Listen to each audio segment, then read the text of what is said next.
taking a few questions in practical chemistry. In your practical chemistry at Waec and NECO, there are 3 questions you will be taking. Question 1 is simply titration or quantitative analysis. Question 2 is qualitative analysis. That's where you deal with identification of cations and anions. And question 3 is general chemistry. So the questions we're going to be treating in this lesson or series of lessons are some sample questions in question 3 and their answers.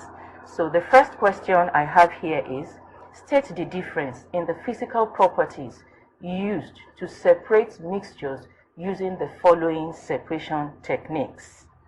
State the difference in the physical properties used to separate mixtures using the following separation techniques. A. Fractional distillation. B. Simple distillation. C. Fractional crystallization. D. Filtration. E. Separation funnel method. Now, for fractional distillation, the physical property used is closeness in the boiling points of the components of the mixture. Simple distillation, physical property used is the wide difference in boiling points of the components of the mixture. For fractional crystallization, the physical property is the difference in the solubility of the substances in solution. And then for filtration, the physical property has to do with difference in the particle size or particle sizes of the components of the mixture. And for separation funnel method, that is actually used to separate 2 different liquids, the physical property has to do with difference in density of the liquids. Second question, a solid chemical sample T decomposes on heating to give a white residue U and carbon 4 oxide gas. On addition of water to U, P, which is often used to identify carbon 4 oxide gas in the laboratory, is produced. State the identity of T, U, and P. That question is a very simple one. It says a substance T decomposes on heating to give a white residue U and carbon 4 oxide gas. Any substance that will liberate carbon 4 oxide gas when it is heated must either be a trioxocarbonate 4 or a hydrogen trioxocarbonate 4. But because we have been told that the carbon 4 oxide, the residue rather, is added to water to obtain U, which is used to identify carbon 4 oxide in the laboratory, that automatically tells you that that residue is no other substance but calcium oxide. If you add calcium oxide to carbon 4 oxide, you get calcium trioxocarbonate 4. So T is calcium trioxocarbonate 4, U is calcium oxide, and then P, that we have been told is used to test for carbon 4 oxide, is no other substance but calcium hydroxide. When calcium hydroxide is dissolved in water, it gives us what we call lime water in chemistry. Quickly, let's take the third question. What is the color of K2Cr2O7? That is potassium heptaoxodichromate 6. And then list 5 gases that can change its color. The answers are as follows. 1. K2Cr2O7 is either orange or yellow in color.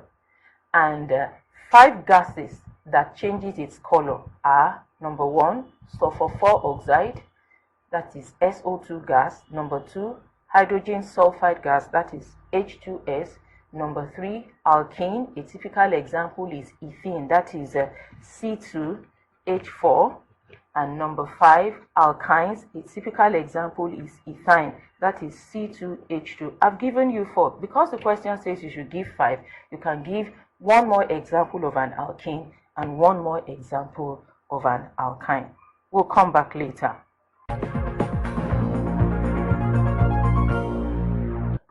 You are welcome back after the short break. So let's take the first question for this segment.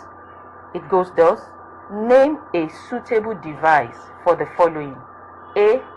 Filling acid into a burette. B. Adding indicator to a solution during titration. C. Storage of silver trioxonitrate 5 solution. D. Production of gas in small or intermittent quantities. And E. Heating copper metal. And maybe we should add another one: separation of a mixture of liquid, paraffin, and water. For the first one, a funnel of appropriate size is used to fill acid into a burette. The second one, dropping pipette is used to add indicator to a solution during titration. Number C, amber colored bottle or brown colored bottle is used for the storage of silver trioxonitrate 5 solution. Number 4, Kipps apparatus is used for the production of gas or gases in small or intermittent quantities. Number 5, Bunsen burner is used to heat a strip of copper metal. And number 6, a separating funnel is used to separate a mixture of liquid paraffin and water. So let's go to the next question. How would you dehydrate sugar and ethanol? How would you dehydrate sugar and ethanol? For the two of them, you use the same substance. You simply add concentrated tetraoxosulfate 6 acid. When concentrated tetraoxosulfate 6 acid is added to sugar, a black mass of carbon, charcoal, is obtained. I need to sound a note of warning here. Never try the use of any concentrated acid without the supervision of your teacher. And number 2, when ethanol is treated with concentrated tetraoxosulfate 6 acid, ethane gas is produced. Third question. Explain why it is required to moisten a strip of litmus paper while testing for the acidity or alkalinity of a gas. Let me take that again. Explain why it is required to moisten a strip of litmus paper while testing for the acidity or alkalinity of a gas. The answer is water is required to ionize the chemical content of the litmus, whether blue or red, so that the ions present in it can react with the ions present in the acid or base. The next question, why is it required to acidify sample solutions with dilute hydrochloric acid while carrying out confirmatory tests for tetraoxosulfate 6 ions? Let me take that again. Why is it required to acidify sample solutions with dilute hydrochloric acid while carrying out confirmatory tests for tetraoxosulfate 6 ions? The answer is this. In order to remove interfering ions present in the sample, the interfering ions present in such a sample are 2. It could be trioxocarbonate 4 ions or trioxosulfate 4 ions. The dilute HCl will remove these interfering ions so that your test sample will be free to be tested for tetraoxosulfate 6 ions. Now, the last question for this segment, list 5 gases that must not be prepared in the open laboratory. 5 gases that must not be prepared in the open laboratory. 1, chlorine gas. 2, carbon 2 oxide gas, that's also called carbon monoxide. 3, hydrogen sulfide gas. 4, hydrogen chloride gas. And 5, nitrogen 4 oxide gas. This is because all these gases are either poisonous or they have very, very bad and offensive odor. Thank you. Welcome back. Let's take the first question for this segment. State one air pollutant that causes the following: blood poisoning, acid rain, and blackening of walls of buildings.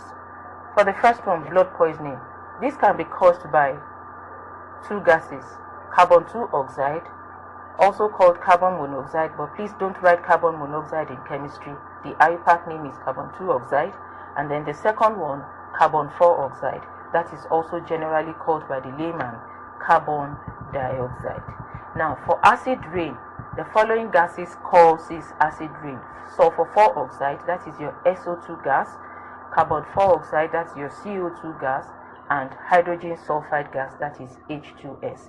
And for the blackening of walls, only one substance causes that is soot, that's powdered carbon. When you burn a substance, that black powder that you get is what causes blackening of walls.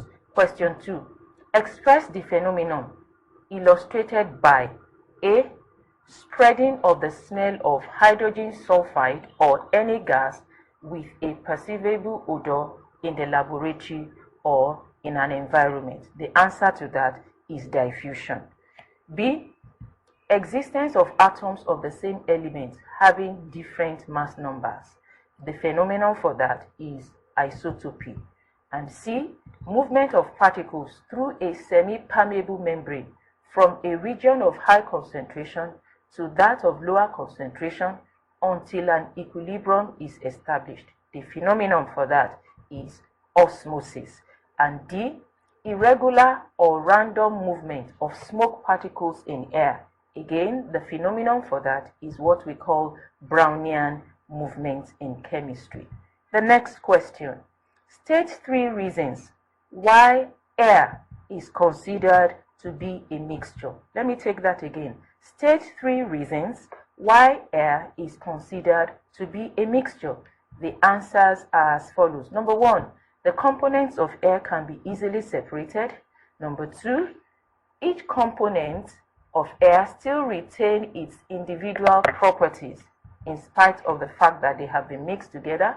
Number 3, air cannot be represented by a single chemical formula. And number 4, there is no heat change when components of air are mixed under ordinary conditions. The next question. Suggest a means of storage for A salt which fumes in air. That salt can be stored in a desiccator inside which a drying agent has been placed. Examples of drying agent that can be used in a desiccator are calcium oxide and calcium chloride. B. A compound which readily decomposes when exposed to light. That kind of a substance should be stored in an amber colored bottle. And C. A flammable gas. Such a gas should be stored in what we call a pressurized gas cylinder. In fact, that is essentially what you have in the cooking gas that is being used at home or used to perform experiments in the laboratory. They are all flammable gases, and so they have been stored in pressurized gas cylinders. And D, a metal which reacts explosively with water.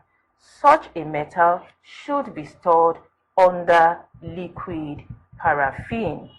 Remember, in all this series of lessons for today, we have been treating questions or sample questions at Waec or NECO exams that could be administered in question 3 of your practical exam. I did say at the beginning that question 3 is essentially test of your knowledge of general chemistry. I wish you the very best, and I pray that you will remember all these things if you possibly